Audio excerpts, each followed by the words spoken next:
পঞ্চকেদারের তৃতীয় কেদার হল তুঙ্গনাথ। কথিত আছে এখানে মহাদেবের বাহু পতিত হয়েছিল। এই তুঙ্গনাথ থেকে কিলোমিটার 2 ওপরে উঠলে পাহাড়ের চূড়োর ওপর থেকে 360 ডিগ্রি রেঞ্জ দেখা যায় কুমায়ুন এবং গাড়োয়াল হিমালয়ে। জায়গাটিকে চন্দ্রশিলা বলা হয়।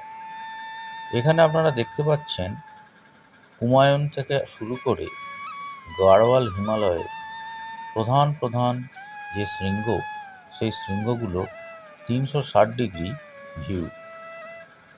এর মধ্যে হাতিঘোড়া পর্বত, পঞ্চচূল্লী, ত্রিশূল, নন্দাদেবী, নন্দাঘুন্টি এবং গাড়োয়াল হিমালয়ের মধ্যে চৌখাম্বা, কেদারনাথ, কেদারডোম, নীলকণ্ঠ, গঙ্গোত্রী 1, 2, 3 এবং বন্দরপুঞ্ছের মতন শৃঙ্গরাজি।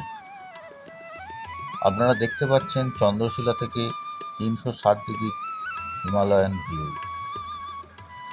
আমার এই যাত্রাটি হয়েছিল 2021 সালে ইউথ হোস্টেল অ্যাসোসিয়েশন অফ ইন্ডিয়ার সঙ্গে।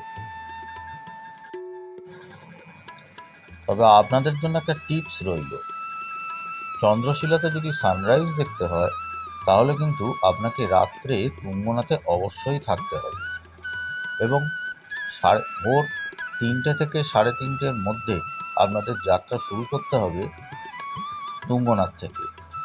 কারণ সম্পূর্ণ অন্ধকার ওই রাস্তায় ওই খাঁড়া 2 কিলোমিটার ভাঙতে প্রায় ঘন্টা দেড়েক সময় লাগার কথা।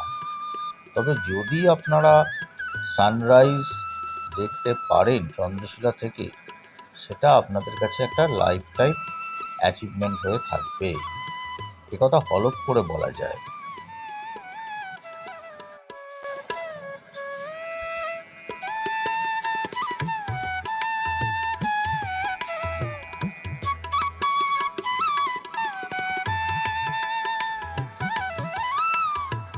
চন্দ্রশিলা থেকে নেমে আমরা পুজো দিয়েছিলাম তুঙ্গনাথকে এবং সেখান থেকে চোপতা থেকে আমরা চলে যাই দেউরিয়া তাল। দেবতাদের হ্রদ হিসেবে পরিচিত এই দেউরিয়া তালের উপরে চৌখাম্বা সিংহের সেই প্রতিফলন সারা জীবনও ভোলার মতন নয়। আজকে এইটুকুই, নমস্কার।